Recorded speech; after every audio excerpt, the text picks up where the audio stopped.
Lap එක short එකක් වෙනවා නම් ෂෝට් වෙන්න තියෙන දරුණුම දෙනින් ෂෝට් වෙච්ච ලැප් එකක් තමයි guys මේ තියෙන්නේ. ඉතින් මේක ඔයාලට පේන ඇති no power තමයි අපිට ආවේ. ඔයාලට දැන් පේනවා ඇති කිසිම ඉන්ඩිකේටර් එකක්වත් පත්තු වෙන්නේ නැහැ. ඉතින් guys මේ ලැප් එකේ ෂෝට් එකේ තිබුණ 19 රේල් එක ඔයාලට දැන් පේනවා ඇති 19 රේල් එක ෆුල් ෂෝට්ලා තියෙන. ඉතින් guys මේකට හේතු වෙලා තිබ්බ ඔයාලට දරුණුම පැත්ත කියලා ගිය ප්‍රොසෙස් සයිඩ් එකෙන් තමයි මේ ලැප් එක ෆුල් ෂෝට් වෙලා තියෙන්නේ. ඔයාලට පේන තර්මල් පේස්ට් එකක් ඩ්‍රයිව් වෙලා තියෙන්නේ. ඉතින් අපි බලමු මේ ලැප් එක කොට දාගන්න පුළුවන්ද කියලා.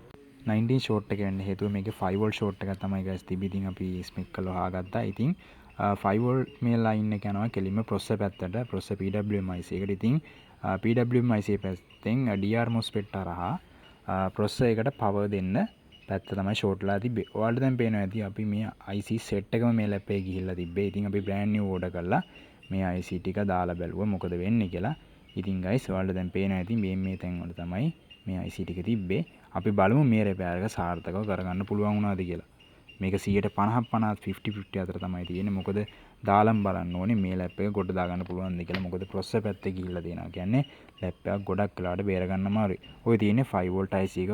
IC ටික රීප්ලේස් කළත් guys මේ ලැප් එක අපිට ගොඩ දාගන්න බැරි වුණා. ඉතින් ප්‍රොසෙසර් රීප්ලේස් පැත්ත අපි කරත් ඒ කස්ටමර්ට කොස්ට් එක කිව්ව මේ කස්ටමර් ඕකේ වුණේ නැහැ. මදර් බෝඩ් එක රීප්ලේස් කරන්න තීරණය කරා. ඉතින් ඔය විදිහට තමයි කස්ටමර්ගේ ජොබ් එක අපි ඉවරක් කරේ. ඔයාලට දැන් පේන ඇති බ්‍රෑන්ඩ් නිව් මදර් බෝඩ් එක සාධාරණ මුදලකට අපි දාලා මේ ලැප් එක සාර්ථකව රිපෙයාර් එක කරගෙන තියෙනවා. ඔයාලට පේන ඇති කස්ටමර්ගේ ලැප් එක ස්ලෝ වෙලා තිබ්බේ. අලුතින් Windows දාලා drivers දාලා office package දාලා software දාලා ඉතින් මේ විදිහට අපි සාර්ථකව ලැප් එකේ වැඩේ සාධාරණ මුදලකට ඉතින් කස්ටමර්ගේ විශ්වාසය තියාගෙන අපි වැඩේ කරලා දුන්නා.